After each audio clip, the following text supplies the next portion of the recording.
Magandang araw ho sa iyo, kaibigan. Ako po si Pastor Gary Romero ng Lighthouse Bible Baptist Church, Manawag, Pangasinan at kasama mo ngayon sa pananalangin. Ngayon po ay linggo at tayo po ay dadako sa panalangin. Kaibigan, ipagdadasal kita at tayo sama-samang magpasalamat sa Diyos sa kanyang kabutihan.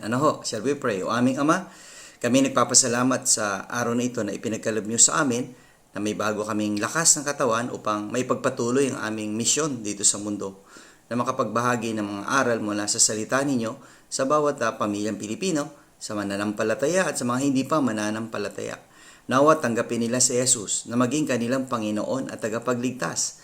At ganun din naman, ang bawat pamilya na hindi pa tumatanggap kay Jesus ay bigyan nila ng pagkakataon si Jesus na maghari sa kanilang buhay at manguna sa kanilang buhay.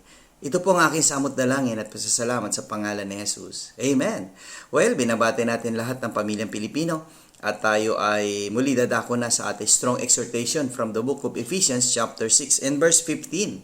Sabi po ni Apostle Paul sa Church of Ephesus that in your feet should with the preparation of the gospel of peace. Well, ang inyong mga paa, yung literal na mga paa ay mga panyapak ay pinaghahandaan natin yan. Ibig sabihin, napaka-importante sa atin yung ating panyapak.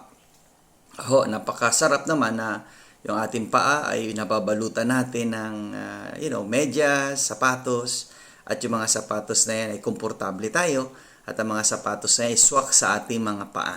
Ano ibig sabihin ito? Well, sa buhay natin, itong paa natin ay maraming naispuntahan. Pero ang pinakamagandang puntahan ng paa na ito ay gawain ng Diyos. Gawain na kung saan ay doon tayo naglilingkod, doon tayo sumasamba sa Espiritu at katotohanan. At sabi pa doon may kapayapaan, yung pagdadala natin ng Ebanghelyo.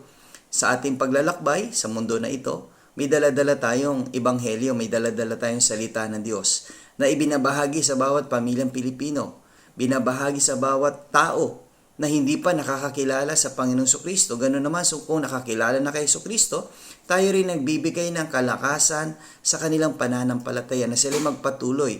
Dahil alam naman natin na ang salita ng Diyos ay buhay, ang salita ng Diyos nakakatulong sa tao upang lalong mapalapit sa Diyos at tayo ay magkakaroon ng tinatawag natin na relasyon sa pamamagitan ng pagtanggap natin sa Panginoong Jesucristo. Kaya nga nawa, ang kapayapaan na mula sa ating Panginoon Jesucristo ay maghari sa iyong buhay, kapatid, ngayong araw na ito.